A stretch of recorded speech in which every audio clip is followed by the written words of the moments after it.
लिखिए अगला क्वेश्चन, इसमें स्पीड डिस्टेंस और जो अलग कर रहे थे ना, टाइम स्पीड डिस्टेंस है, टाइम से related.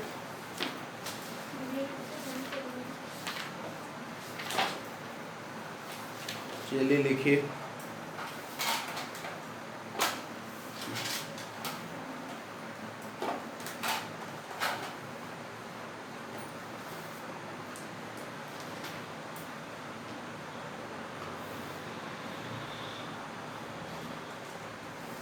Ramesh travels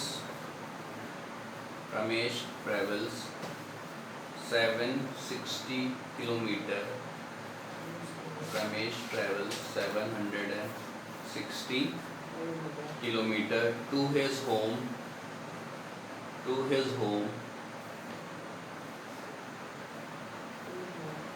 Partly by train. Partly P-A-R-T-L-Y. Partly by train and partly by car.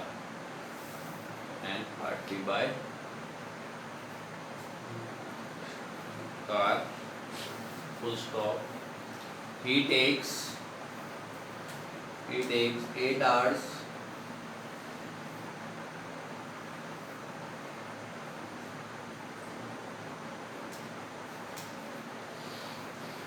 He takes 8 hours if he travels 160 kilometer by train. He takes 8 hours if he travels 160 kilometer by train and the rest by car. He takes 8 hours if he travels 160 kilometer by train and the rest by car. Full stop. He takes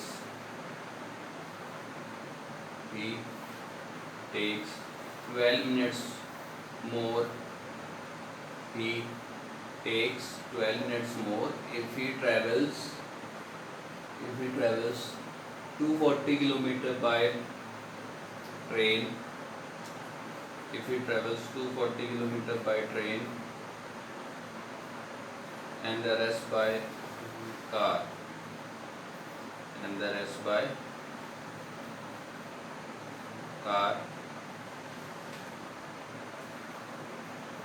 Find the speed of the train and car. Find the speed of the train and the car respectively.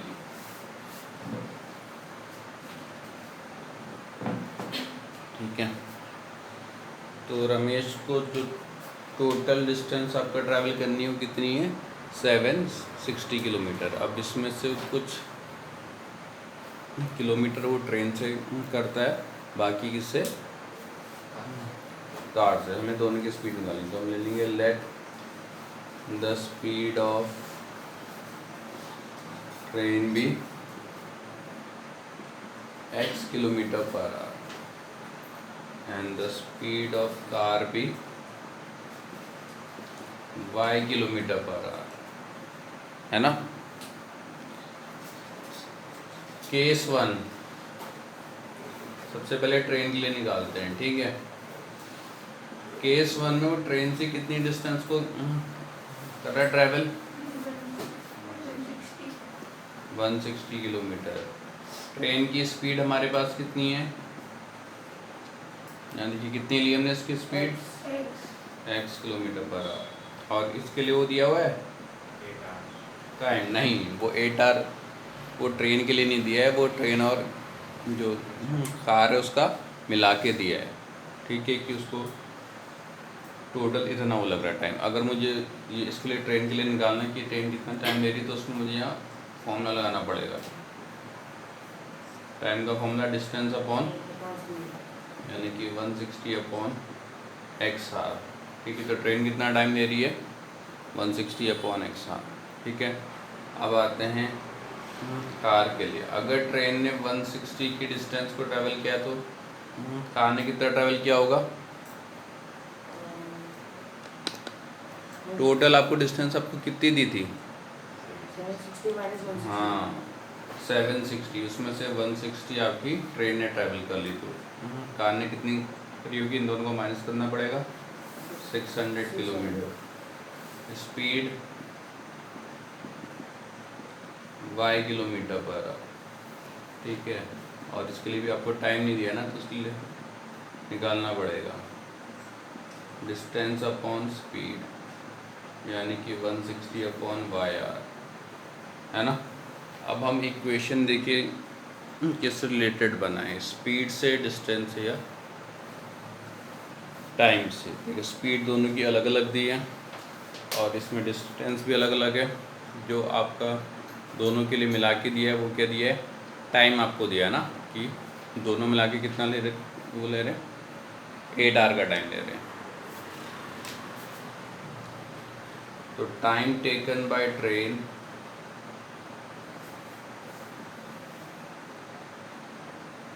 Plus time taken by car equals to total time. तो train ने कितना लिया था time? 160 upon x, और इसने नहीं sorry train ने यहाँ पर ये यहाँ पर आपका 600 आएगा, यहाँ पर नहीं गलत लिख दिया। और इसने कार ने 600 अपॉन वाई, और इन दोनों ने मिलकर कुल कितना टाइम लिया हुआ है? 8 आवर ना। इक्वेशन 1, ठीक है। तो इक्वेशन 1 आ गई आपके पास। ऐसे आप इसमें अगली वो बनाएंगे इक्वेशन।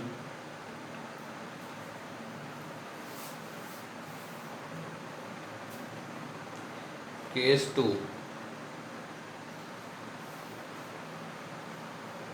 2 में ट्रेन ने कितनी डिस्टेंस को क्या ट्रैवल?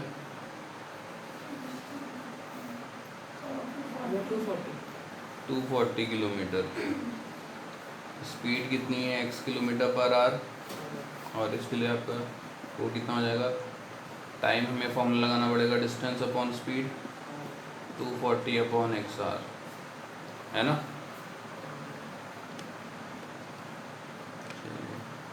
यहाँ पर एक हम इसके लिए भी निकाल लेते हैं कार के लिए।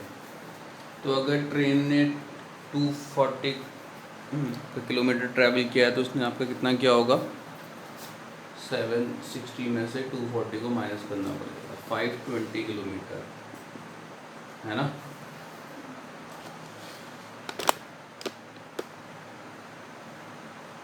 स्पीड कितनी है? y किलोमीटर पर आवर, और इसके लिए वो कितना टाइम, कितना distance upon speed, 520 upon y r, ठीक है।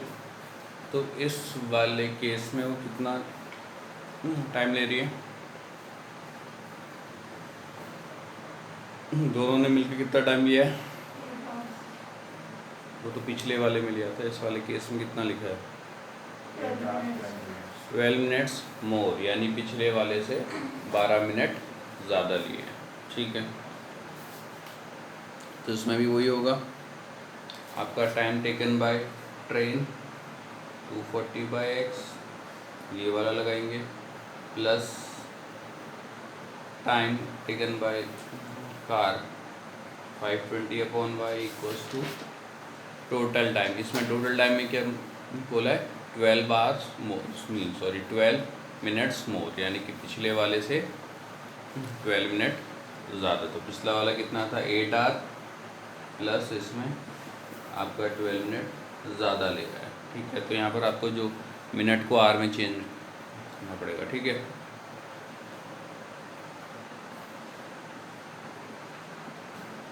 मिनट को आवर में चेंज करने के लिए इसको आपको 60 से डिवाइड करना पड़ेगा, बन जाए ये 5 या, तो यहाँ पर ही लेंगे एल्सियम वगैरह, तो ये कितना आ जाएगा? 5 8 या 40 आ जाएगा, 1 1 जा 1, 40 प्लस 1 41 अपॉन 5 आ जाएगा ना।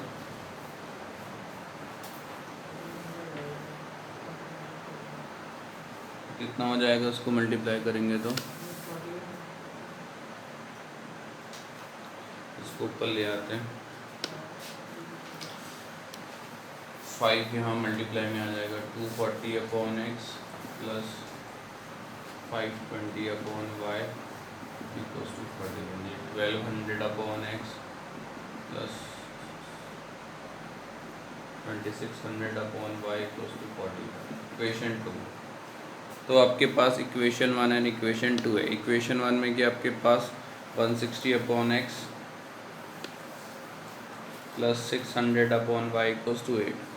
तो हम इसमें देखिए, अगर आप ये अपॉन में एक्स और वाई आता है तो हम क्या लेते हैं, 1 अपॉन एक्स को ए ले लेते हैं ना, या अपनी ऐसी equation solve, let 1 upon x equals to a and 1 upon y equal b. ठीक है, ये हटा दूँ।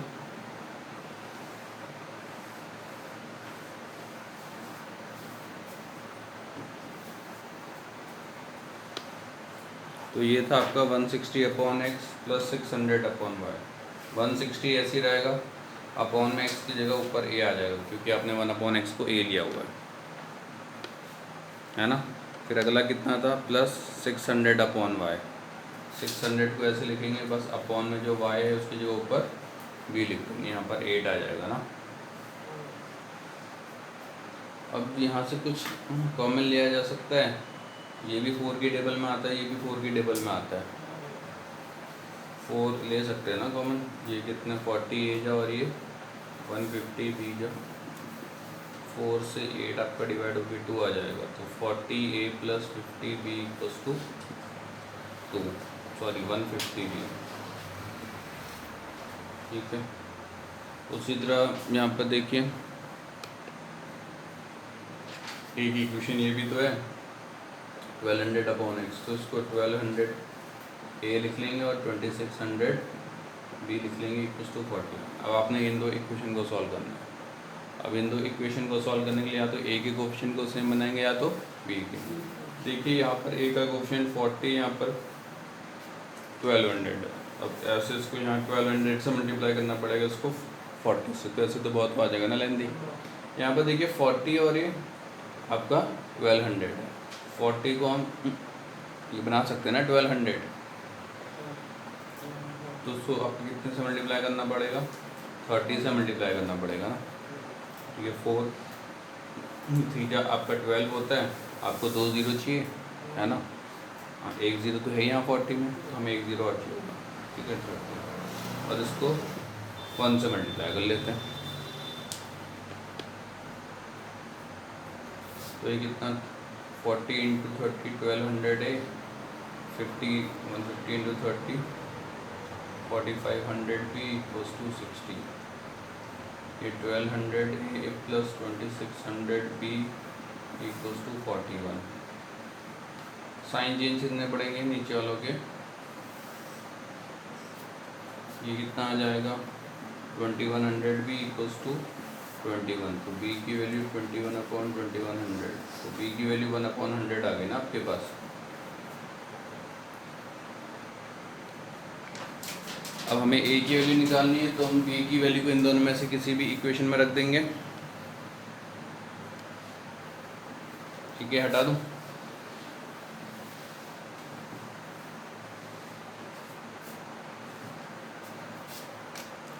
बी की वैल्यू इन दोनों में से किसी भी इक्वेशन में रख देंगे।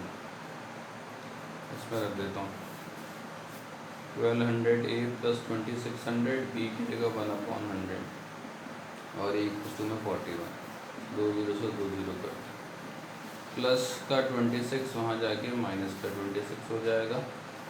1200 A equals to 15, A equals to 15 upon 1200 ये करेंगे तो मेरे ख्याल से 1 अपॉन 80 आ जाएगा। तो ए और जो बी की वैल्यू आ गई है, लेकिन हमको तो एक्स और वाई चाहिए था ना, तो हमने 1 अपॉन एक्स को ए लिया था, 1 अपॉन वाई को बी लिया था, तो हम यहाँ पर ए और बी की वैल्यू रख देंगे। ठीक है, आपने 1 अपॉन एक्स को ए लिया हुआ था एंड 1 अपॉन वाई को बी लिया हुआ था, यहाँ पर ए और बी की वैल्यू रख देंगे। तो 1 अपॉन एक्स इक्वल्स टू ए की जगह 1 upon 80 1/y equals to P की जगह 1/100। अब x और y तो नीचे आ रहे हैं, ये तो आपको ऊपर चाहिए होते हैं ना, तो हम क्या कर देंगे इसमें का रेसिप्रोकल, ठीक है, दोनों साइड रेसिप्रोकल। 1/x का रेसिप्रोकल x, 1/80 का reciprocal 80, x kilometre, x equals to 80 kilometre per hour. 1/y का रेसिप्रोकल y और 1/100 का 100, तो y की स्पीड 100 किलोमीटर पर, ठीक है। तो जो ट्रेन की स्पीड आपकी कितनी है 80 किलोमीटर पर आवर, और जो कार है उसकी स्पीड 100 किलोमीटर पर आवर, ठीक है। एक्सरसाइज 3.6 का क्वेश्चन नंबर 2 का 3rd वाला पार्ट ना होमवर्क दिया है, ठीक है। अब इसमें वाले आएंगे बोट वाले क्वेश्चन आएंगे, अपस्ट्रीम और ये डाउन स्ट्रीम वाले क्वेश्चन, ठीक है। लिखिए ज़रा,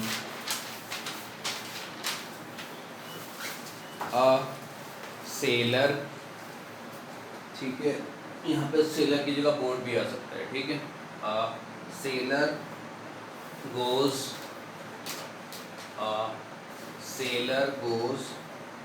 8 kilometer downstream. Sailor goes 8 kilometer downstream in 40 minutes. Sailor goes 8 kilometer downstream in 40 minutes and returns in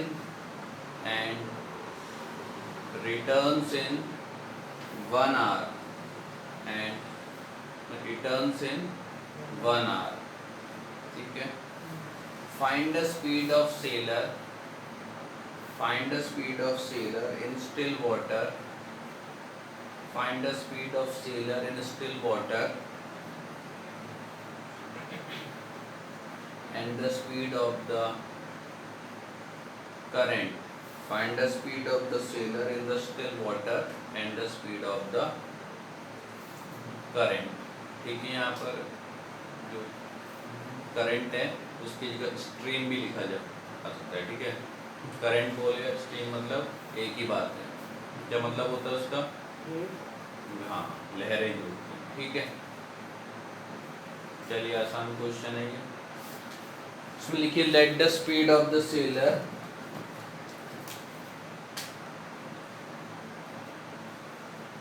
let the speed of sailor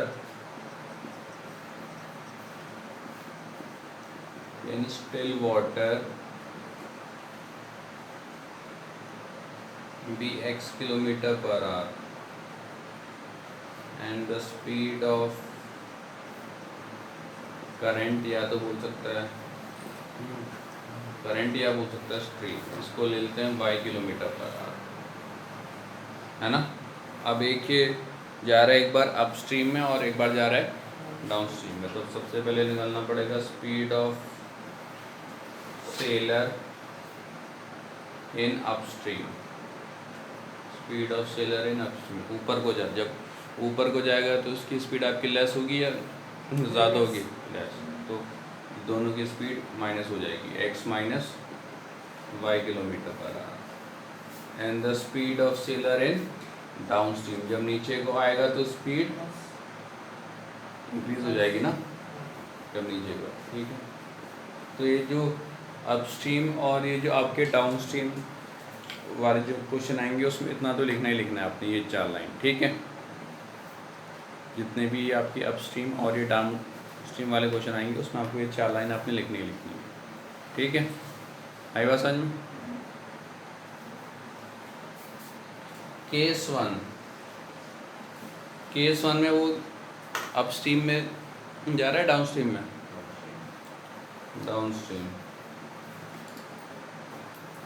down stream की वो कितनी डिस्टेंस, 8 किलोमीटर, और इसकी स्पीड कितनी ली हमने डाउन स्ट्रीम में, x प्लस वाई ना, और इसके लिए टाइम कितना दिया हुआ है 40 मिनट्स। इसको r में कर लेते हैं, 40 मिनट को 40/60,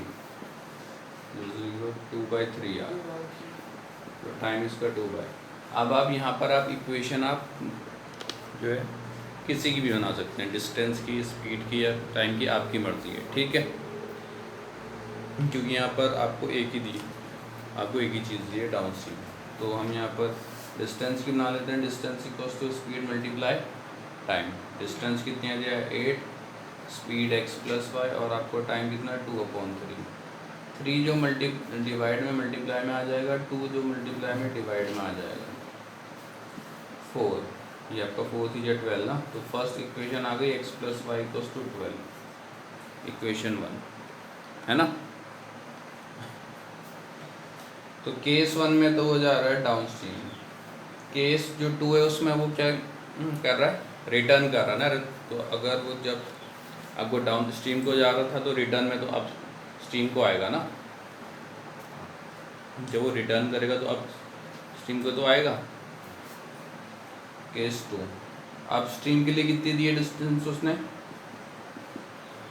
अब स्ट्रीम के लिए डिस्टेंस नहीं दी है, उसने बोला कि वो आपका रिटर्न कर रहा है। तो रिटर्न जब आपका करता है तो जितना वो नीचे को गया तो उतना ही वो ऊपर को आएगा, ठीक है। तो आपका जब भी बोलेगा रिटर्न कर रहा है तो डिस्टेंस जो हो जाएंगी वो सेम हो जाएंगी अप स्ट्रीम और उसके डाउन स्ट्रीम की।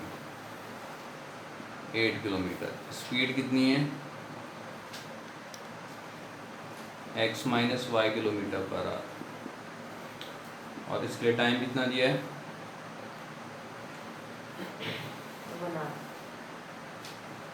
तो इसमें भी distance equals to speed multiply time. Distance 8, speed x minus y, time 1, जो 1 से इंटू का तो वही आ जाएगा। तो x minus y equals to 8।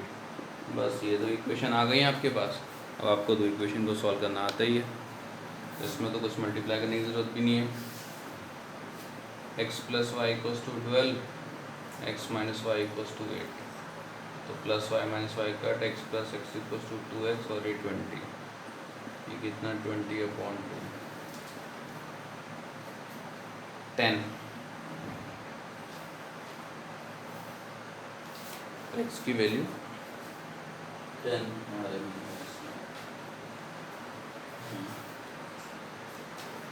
तो speed of boat sailor in still water 10 kilometre per hour. Y की वैल्यू निकाल देते हैं, x plus y equals to 12 है, तो ये 10 plus y equals to y equals to 12 minus 10, 2 kilometre per hour, ठीक है ना। आया। अब ऐसा ही एक और क्वेश्चन एनसीईआरटी में एक्सरसाइज 3.6 में ही है, क्वेश्चन नंबर 2 का सेकंड पार्ट। ये इसमें वो वाला होगा ऋतु वाला रो वाला, सेम टू सेम इसी तरह है बिल्कुल, ठीक है। उसको भी ऐसे सॉल्व करना है। एक्सरसाइज 3.6 का क्वेश्चन नंबर 2 का, अच्छा सॉरी ये फर्स्ट पार्ट है, फर्स्ट पार्ट, ठीक है। ये होमवर्क है, ठीक है। हाँ, तो इसमें देखिए अभी हमने ये वाला अप स्ट्रीम और ये डाउन स्ट्रीम वाला क्वेश्चन था। इसमें क्या था कि डाउन स्ट्रीम के लिए आपको अलग से वो दिया था टाइम, और अप स्ट्रीम के लिए भी आपको अलग से दिया था टाइम, ठीक है। अब इसमें एक और क्वेश्चन आएगा जिसमें डाउन स्ट्रीम और अप स्ट्रीम के लिए मिला के देगा टाइम। जैसे ये इससे पहले हमने ट्रेन और वाला किया था ना, कार वाला, उसमें आपका ट्रेन और जो था जो कार का मिला के दिया था टाइम। ऐसे ही इसमें आप अप स्ट्रीम और आपका डाउन स्ट्रीम का मिला के देगा टाइम, ठीक है। इस वाले में आपको ये देखिए डाउन स्ट्रीम का अलग दिया है, अप स्ट्रीम का अलग दिया है टाइम, ठीक है। अब जो क्वेश्चन आएगा उसमें मिला के देगा टाइम, तो आपको वहाँ पर अंतर वो करना पड़ेगा, पहचान लेना पड़ेगा, ठीक है। कि इसमें आपका डाउन स्ट्रीम का अलग से दिया टाइम और अप स्ट्रीम का अलग से दिया, तो ऐसे सॉल्व होगा। और जो अगला क्वेश्चन दे रहा हूँ उसमें अप स्ट्रीम और डाउन स्ट्रीम का मिला के देगा टाइम, ठीक है।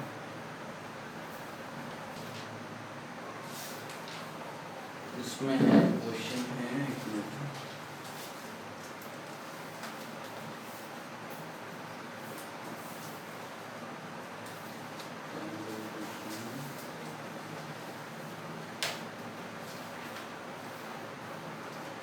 the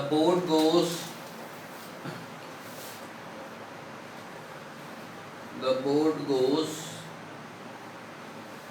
30 kilometer upstream. The boat goes 30 kilometer upstream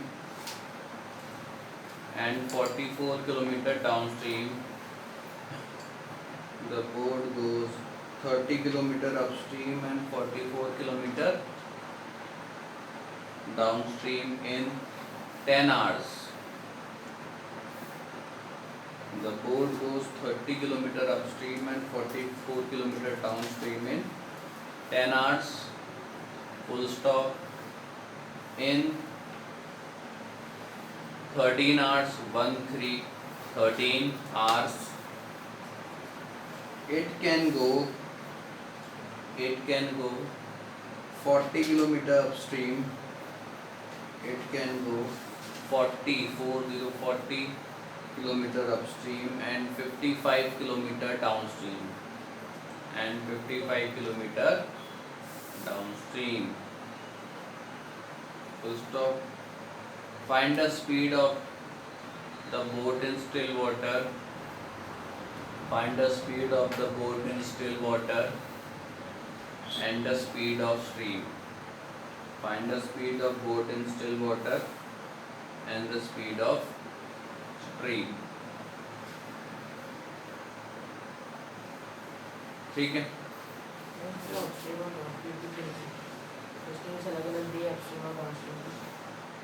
distance वो तो आपको हमेशा अलग अलग ही दी होगी डिस्टेंस।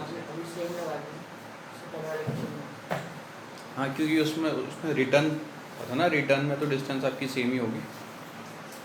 ठीक है, इसमें देखिए इस वाले क्वेश्चन में डाउन स्ट्रीम और अप स्ट्रीम के लिए अलग अलग नहीं दिया है टाइम, इसमें दोनों के लिए मिला के दिया है टाइम, है ना। तो देखिए इतना तो आपने लिखना ही लिखना है। Late the speed of seller की जगह यहाँ पर क्या आ जाएगा, बोट आ जाएगा। Late the speed of boat in still water भी x किलोमीटर पर आवर और यहाँ पर स्पीड ऑफ बोट, है ना। ये 4 लाइन तो लिखनी है आपने। केस वन में उसने आपको सबसे पहले किसके लिए दिया, अपस्ट्रीम के लिए। सबसे अपस्ट्रीम के लिए निकाल लेते हैं। इसके लिए डिस्टेंस कितनी दी है, 30 किलोमीटर। स्पीड कितनी दी है, x minus y kilometre per hour हमने लिया हुआ है। और इसके लिए वो कितना दिया है, टाइम नहीं दिया हुआ ना इसके लिए हमें आपका फॉर्मूला लगाना पड़ेगा, distance upon speed 30 upon x minus Y r. अब ये देखिए सेम टू सेम आपका उसी की तरह हो रहा ना, वो जो हमने ट्रेन और वाला किया था, कार वाला। अब इसी में हमको क्या निकालना पड़ेगा, डाउन स्ट्रीम के लिए निकालना पड़ेगा। डाउन स्ट्रीम के लिए डिस्टेंस आपको कितनी दी है, 44। स्पीड हमने कितनी ली है, x plus y kilometre per hour. Time distance upon speed यानी 44 upon x plus y r, है ना। अब हम इक्वेशन किससे रिलेटेड बनाएंगे, डिस्टेंस से, स्पीड से या टाइम से। डिस्टेंस तो इसकी और इसकी अलग अलग दी हुई है, स्पीड भी इनके लिए अलग अलग दी है। दोनों के लिए जो मिला के दिया वो क्या दिया है, टाइम। तो इक्वेशन हम टाइम की बनाएंगे। Time taken bye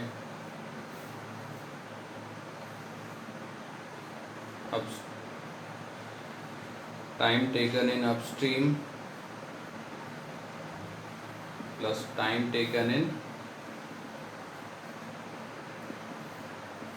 downstream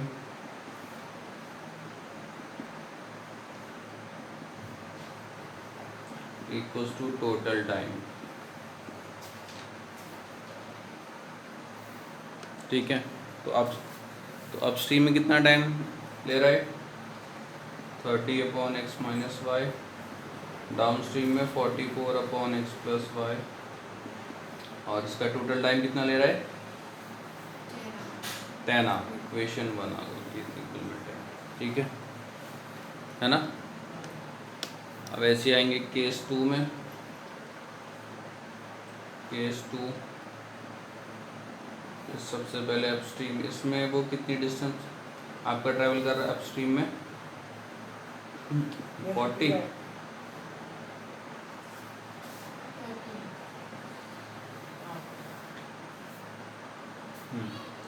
40। Speed x minus Y ली हुई हमने इसकी टाइम नहीं दिया हुआ है तो उसका फॉर्मूला लगाने के लिए distance upon speed 40 upon x minus y, ठीक है। फिर डाउन स्ट्रीम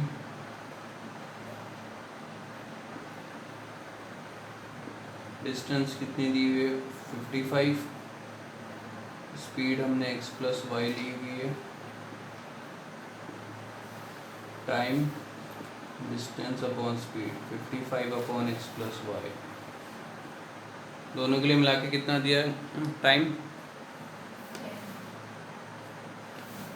इसमें भी 10 दिया हुआ है, 13 दिया हुआ है ना दूसरे वाले केस में 13, तो इसमें भी वही time taken in upstream, upstream में कितना लग रहा है 40 upon x minus Y are ना, plus time taken in downstream 55 upon x plus Y, ये देखो जो हमने इसी के हिसाब से रखा है, time taken in upstream 40 upon x minus y है, प्लस आपका time taken in downstream 55 upon x plus y equals to total time 13, तो इक्वेशन 2 आ गया है ना। तो हमारे पास इक्वेशन 1 और इक्वेशन 2 है, हम इसको सॉल्व करेंगे। अब इसमें देखिए अपॉन में एक्स माइनस वाई है ना, एक्स प्लस वाई आ रहा है ना, तो 1 अपॉन एक्स माइनस वाई को हम ए मान लेंगे और 1 अपॉन एक्स प्लस वाई को बी मान लेंगे, ठीक है। तो लिख लिया वो सब, let 1 upon x minus y equals to a and 1 upon x plus y equals to b, ठीक है। तो चलिए इसमें रखेंगे हम 1 अपॉन एक्स माइनस वाई की जगह ए रख देंगे और 1 अपॉन एक्स प्लस वाई की जगह बी रख देंगे, ठीक है। तो आपका 30 ऐसे रहा, इसके अपॉन में जो एक्स माइनस वाई था उसकी जगह ऊपर ए, फिर आपके पास था 44 अपॉन एक्स प्लस वाई की जगह ऊपर बी इक्वल्स टू में 10, ठीक है।